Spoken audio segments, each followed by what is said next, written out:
خۆی کورد لە باشووری کوردستان ئەمە دەبواە ئێستا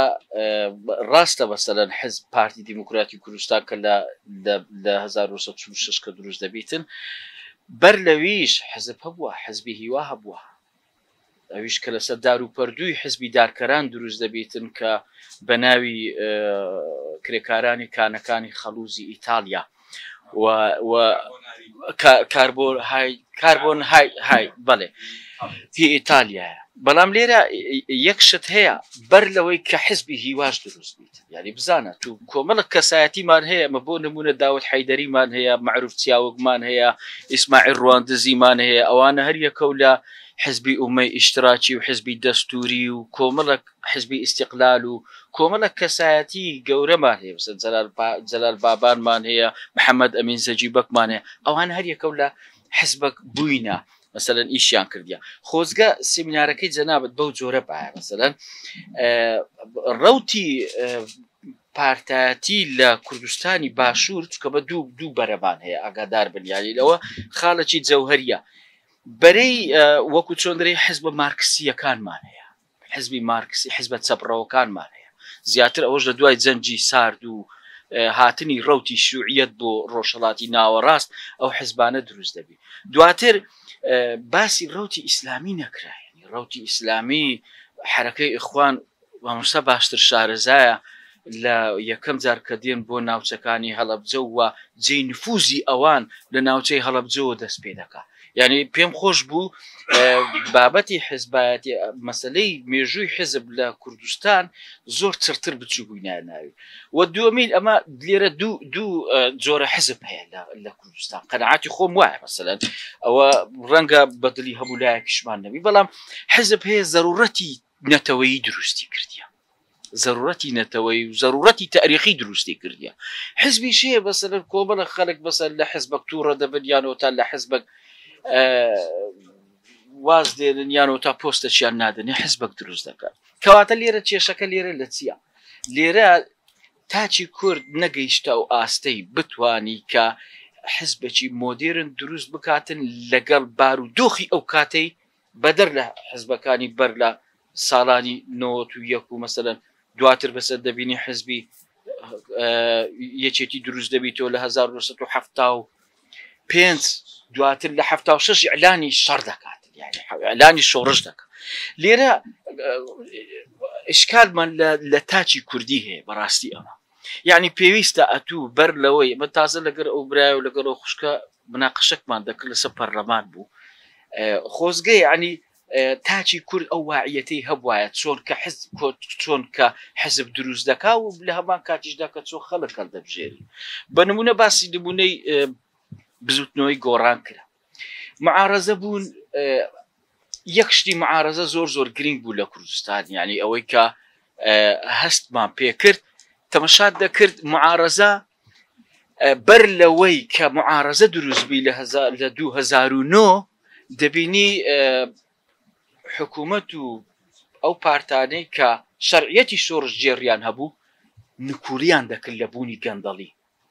دەتوانین بڵێن لێرە هەنگاوەکی نوێ بوو بەڵام کاتێک کە معارەزە دێتن دەسەڵات چ دەکا لە نکولیکردنەوە دەکەوتی ئاعترافکردن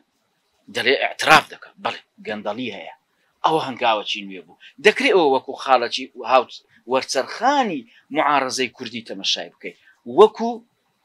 خاڵی وەرچەرخان بەس وەکو پێگەیاندنی تاچی کوردی کە فکرەی معارەزەی هەبی ئەمە نیتمان لەبەر چی بۆت باس دەکرد نمونەمان زۆرە خەڵک معارەزەی زیندوو دەزانی چ کاتێک دروست دەبی معارەزەی زیندوو ئەو کاتێک کە دروست دەبی کەسە کە وەزیر بی مدیر عام بی ئەندام پەرلەمان بی دەسەڵاتێکی زۆری هەبی ئینجا واز لە دەسەڵات بینیت و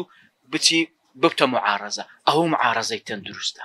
ئەوە معارەزەی تەندروست نییە ئەمە لێرە کۆمەڵە خەڵک لە حزبك دەرکرایە یان ئەوە تا پۆستەچیان نەدایتێ هاتی بوویتە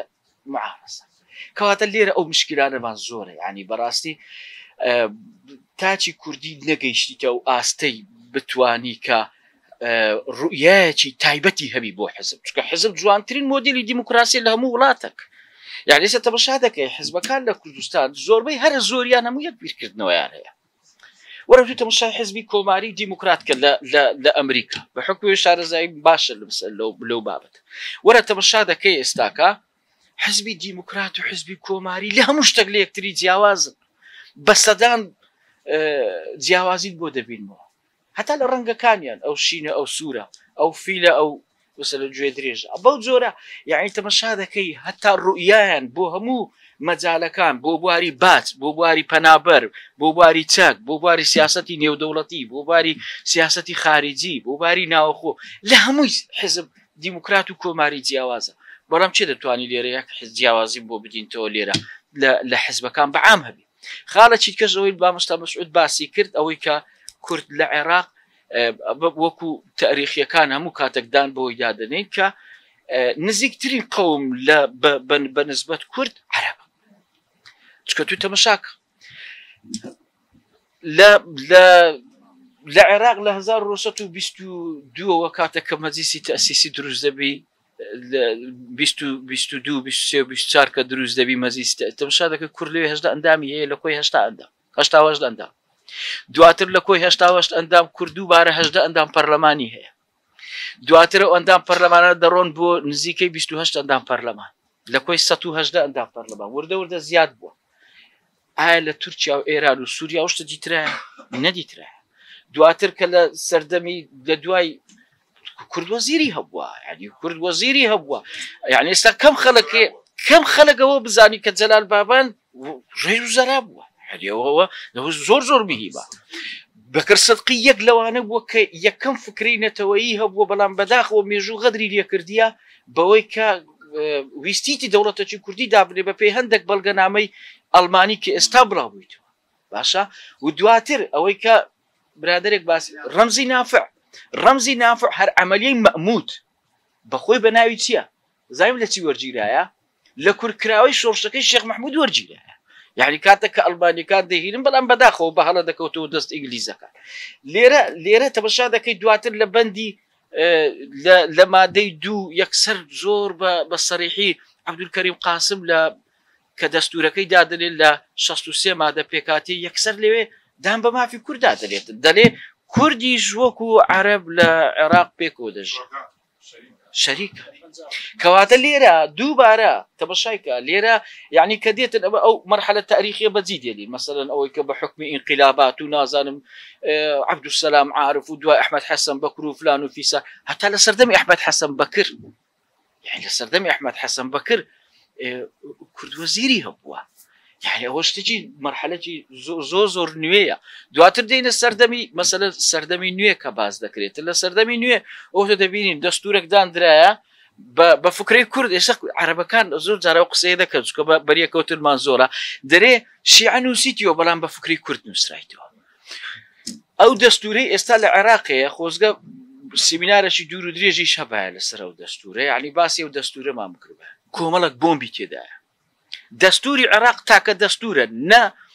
خاڵەکی لێ زیاد نە پیتەکی لێ زیاد دەکرێ و نە پیتەچی لێ کەم دەکرێ و نە مشکلێکی حەل دەکا و نە مشکلێکیش دروست دەکا یعنی دەستورە کە ئەمریکیەکان و وەختی خۆی کە نووسرایتەوە بەڕاستی کوردیش ڕۆڵێکی باشی هەبوو یعنی نابی ڕۆلی مەسەلەن ئەو کەسانەش دەبیر بکەین کە لە بواری دەستور ڕۆڵێکی باشیانەوە بەرمە سعدی بەرزنجی کە یەک لەوانە بووە کە بە لەوانە دادەندرێتن کە وەکو چۆنڕێ عەقلی دەستور بووە بەڕاستی زیرەک بووە بڕۆ مەحزەرەکانی سعدی بەرزنجی مەحزەرەکانی دکتۆر محمود عوسمان و بە هەمان شێوە دکتۆر محمود عوسمان حاکمدارە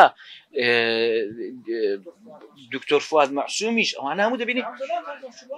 بزانە لە دەستورە بان کە 17 ئەنداممان هەبوو ئەوانە ئیسناد بوونە ئەگەدار بنەوە هەن لێ تێکەڵ نەبی بەڵام لە هەمان کاتیشدا ئەندامیشمان هەبووە لەو 17 ئەندامە هیچ قسەی نەکردیە بەڵام زیاتر پشتی شێربەر ئەوانە کەوتیە قسەمان لێرە لەسەر چییە قسەمان لێرە سەر ئەو دەستورە عەرەب ئێستا بەشێکی زۆری کە لە بەغدایە ڕەنگە بامۆستا بەخۆی شارەزای کێشەی و دەستورەی هەیە لەبەرەوەی کۆمەڵێک لۆغمی تێدایە ئەتوانی مادەی 126 تێ مادەی 112 تێ مادەی 113 تەماشا 116 بە هەمان شێوە تەماشا دەکەی ئەو مادانە هەمووی لۆغم یعنی کە ئەوە بەڕاستی دەستکەوتێکی مهمە